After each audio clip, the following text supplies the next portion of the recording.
Welcome to Malaysia. So today I figured we sit down here and we would answer the 10 top questions that I've gotten the last 3 weeks. I'm gonna give you my personal feedback to answer all those questions.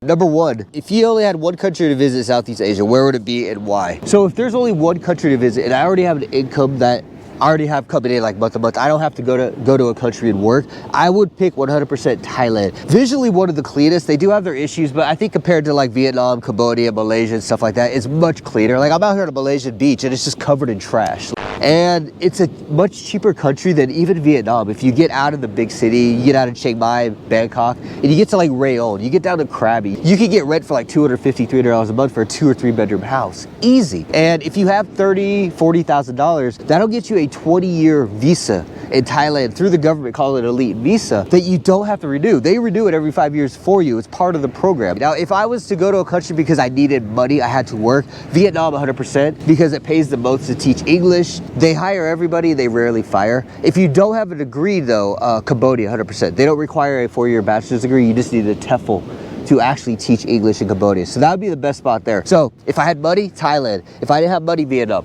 That's my answer. Number two, what documents do you need to travel long term? If you are traveling with the expectation of you're gonna have to stop sometimes and make money, I strongly suggest having your degree, a 120-hour TEFL, and all this stuff I keep talking about, these TEFLs and all this stuff, links are below with huge discounts. Get them all done. A TEFL is like an insurance card. You could just be like in Thailand or Cambodia or Vietnam or Malaysia, just be like, yo, I'm broke, I need some quick cash, and find a teaching job. It really is that easy. Have copies of your documents, your passport, driver's license, and an international driver's license. The international one, get long as possible. If the reason for this is your country's driver's license will probably expire before then, my American one expires every 10 years. But the idea is I've already got a Thailand driver's license. So if I get pulled over like in Malaysia, I can show my international driver's license, but also show them my Thai driver's license as the backup for it. And they accept it. Number three, what are the best ways to find best pricing for hotels and traveling abroad? My advice with flights and traveling, have the apps Momondo, Booking.com, and have Airbnb. I switch between Airbnb and Booking.com for where I stay. And in regards to travel, I always check Momondo. It's the best way to go. It includes Skyscanner, Kayak, Priceline, and then the airlines themselves. You always get the cheapest prices with this app. I have found no app that competes with it. Oh, have Lazada for shopping and have Grab for taxis and stuff like that. Those are the other two that you should have. The cool thing about Lazada is if you need something real fast, you can order it and just have it shipped to your hotel. Number four, do I need to plan an itinerary when I travel? When you're planning an itinerary, I think it's important to be vague with it. Don't put point for point. I've seen so many people like timestamp their itineraries to the point where they're like stressing out on their vacation because they're missing flights or their train's 10 minutes late, or they wish they could have stayed longer, or one places they went, they realized it really sucked. When I travel alone, I typically don't really plan an itinerary. This itinerary right now is I put Thailand, Malaysia, Singapore, Indonesia, Philippines, possibly Thailand, and then back to Vietnam. I'm just going to these countries and I'm kind of vibing out where I'm gonna go. I didn't research all these big cities to go to, whatnot. I just had an idea, like last time I went towards the coast, this time I'm gonna go along the Chinese Sea. And that's all I did. If you're traveling with somebody or if you're going with family, you definitely want to have some type of itinerary. I wouldn't, again, make it too detailed. The reason for it is if you're booking hotels when you have kids or pets, stuff like that, you're gonna have to have the higher end accommodations at times, and those are typically not as easy to get last minute at good rates. So do have all that set up, and if you could buy all your plane tickets in advance, or at least, you know, like 2 weeks in advance, you'll save some good money that way. Number five, how do I adapt to culture, the people, and etiquette of new countries I visit? This one is really hard. Like if you're in Southeast Asia, just be ready for chaos and, you know, communist ideas. Like you can bribe your way out of everything. Everything's kind of a negotiation. You can always talk it down. They might talk it up. When you get pulled over by police, it'll turn into bribes. Like I always thought Thailand was one of the legit ones, but I got pulled over like 3 times in Thailand and they pretty much took bribe money from me. They're like, get out of here, bro. Even though I had the right documents, like I had a driver's license, but they were like, give me like your blinker wasn't on long enough, like stupid shit. Now, if you go south places like Malaysia, where it's more Islam based, it's very religious based. Thailand is too, but not to the point where it affects a tourist. The Muslim culture, the Islam culture rather, will affect your trip to an extent, and not in a negative way. It's just like the food is gonna be way different. The times when things close, the alcohol regulations, dating. If you're coming out here as a single guy, you're not gonna go about picking up chicks as easy as you would in like Vietnam or Thailand per se, because there's regulations to it in regards to the rules of the religion. I would suggest just understanding a little of the country. If you're gonna go to somewhere like Malaysia, get a base idea of like things you should know about Islam when you're visiting an Islam country. If you're going to like Thailand, I would get a basic understanding of like the Buddhism. If you're going to like Vietnam, Cambodia, just watch a video on like the top 10 things to know about these countries, and also understanding like the finances of these countries, like when you're buying something. So you're not being haggled, you could actually be doing the haggling, or at least catch when you're being robbed or taken advantage of. Take a little bit. You don't need to sit there and read the Quran. You don't need to read the book of Buddha or anything like that, but just get the basics of the country, and you should be okay. Number 6, best country to teach English in Southeast Asia in 2023. I would say if you have a degree, Vietnam is the best country to teach because it has the highest pay. They'll hire you even if you don't have skills. As long as you have your degree and your TEFL, they will hire you. And they usually train you. You typically will have like a TA with you that'll give you feedback. You at least have somebody that's like, yo, you should probably play more games, or hey, the parents are complaining about this. You know, you get some of that. Places like Thailand, you typically don't get that. Plus, Thailand pays really low. Now, granted, Thailand is a cheaper country to live in if you get out of the major cities, and it's way more modern, it's way more clean, the people are more respectful. Like respectful as in like they're not yelling karaoke in their house and stuff like that, right? They're not honking their horns everywhere. Now, if you don't have a degree, the best country is going to be Cambodia.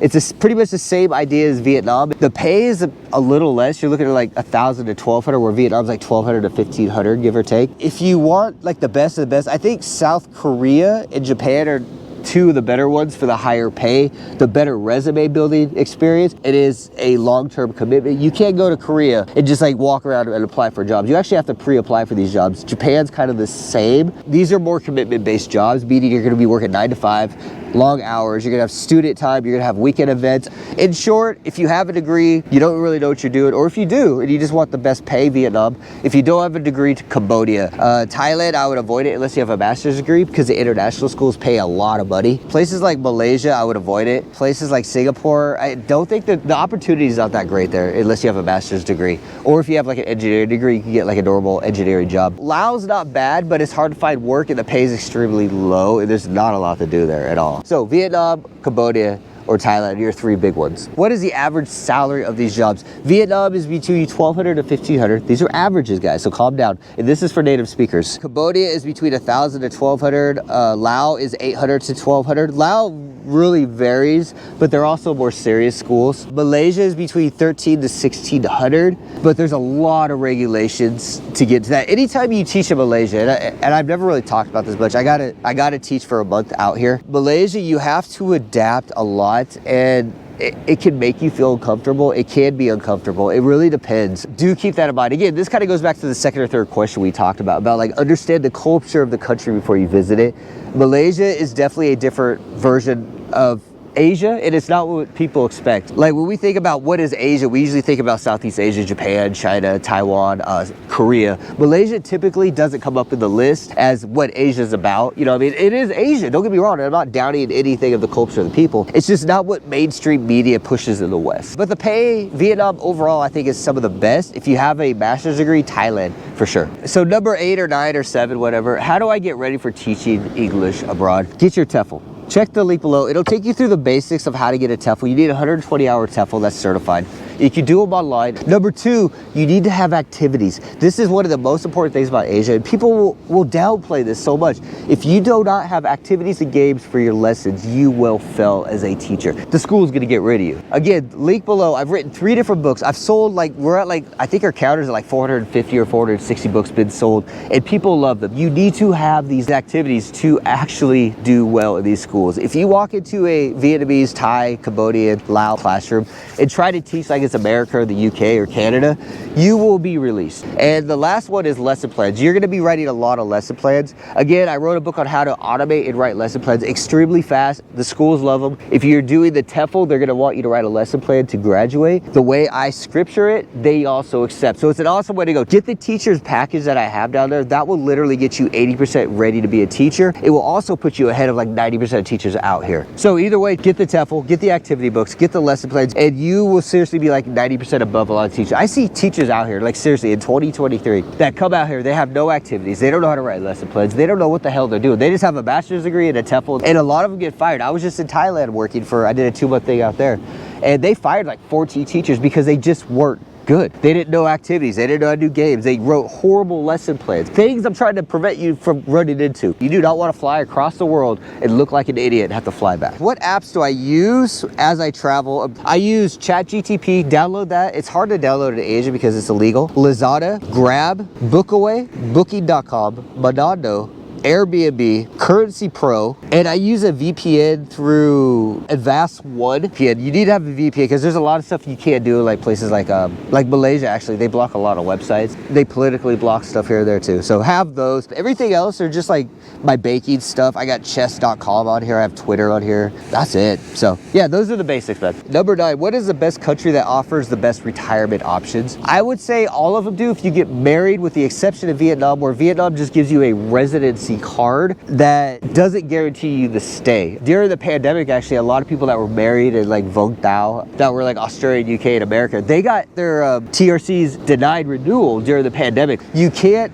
legally retire in Vietnam as much as people want to. I don't know why people want to, because Thailand is beautiful and it's way cheaper if you just avoid the big city. But past the digressing, Thailand offers a retirement visa. I suggest avoiding it. You have to have 400,000 baht in your bank account at all times, or when you sign the paper, because you got to renew it every year. And your wife actually has to sign the form too. So if you get in a fight the day before and she's like, I'm not signing shit, you literally will have to leave Thailand. It's a little hard there. My advice to Thailand is get the elite visa. It's between 8,000 to 43,000. It'll get you a 5 to 20 year visa that doesn't require a job to stay, doesn't require marriage to stay. Other places, or Malaysia has a nomad visa where you can stay 5 to 10 years at a time, as long as you're making digital income or you got a retirement check coming in. Taiwan, if you live there for 5 years and work as a teacher, you'll get an ARC card, and that will allow you to live there forever. You can get a passport. You can vote for the next president of Taiwan. Japan is also offering a citizenship path now for Western people. Cambodia, Laos, if you get married, you become a citizen there. You're not allowed to vote in Cambodia, from my understanding. Laos, you're allowed some voting rights, but it's not like Vietnam where they can just be like, you know what, get the hell out of here anymore. And it's not like Thailand where the wife could actually be like, I want you to leave, and she doesn't sign your visa, then she takes everything from you and you have to leave. If I was to retire tomorrow, get the 20-year elite visa through Thailand, start the process and get that. And then come to Thailand, buy a house, build it up, whatever it is, and call it a day, and you'd be good to go. All the other countries, there's too many loopholes, there's too much complications. Places like Vietnam, it never works. And I'll tell you a fun fact, Vietnam, most people after 7 years leave anyways. Like, it's just too stressful, it's too polluted, it's too loud, there's too much chaos. People retire because they want to chill. Vietnam's not the spot. And I don't mean the bag on it. I keep getting so many comments about, I'm gonna retire in Vietnam. And, you know, I respect it, man. But I'm telling you, after 7 years, most people leave. You know, a lot of them actually go to Thailand. It is not for the lady boys. It's because it's way calmer. So hopefully that gives you some insight on my thoughts on it. And the last one is, how do you deal with health complications in your healthcare while you're traveling abroad? I actually have a follower, Jack. Hopefully he leaves a comment below this video. Look at his channel. He has a video where he talked about like $45 every 6 months gives you health insurance that covers international base. In my personal experience, I've just kind of paid cash. Like, I had to get a root canal redone, and that cost me like 200 bucks. I had to get a nasal pulp thing removed, which typically costs $5,000 to $7,000 in the West. I got it done for like $400 here, $400 or $500. And any types of surgery, plastic surgery or like cosmetic surgery, you get done in Thailand, like stupid cheap. South Korea's another spot to get stuff like that done. Ideally though, I would just say your insurance plan should just be like, if you have the means, like $100,000 and you're set for life. Eat healthy, live healthy, and you won't even have to worry about those situations in general, right? Hopefully I answered the question. If you guys have any other questions, leave them below, send me an email, the link's in the description, and I'd answer them as much as I can for you. But when I see things that I feel like these are really good questions, and I think a lot of people have been asking them, I'm gonna put them out on a video for you guys. But that's kind of it for today, guys. We're at the beach. It's actually starting to rain again, so I'm gonna get out of here. Thanks for watching, guys. Till then, I will see you again.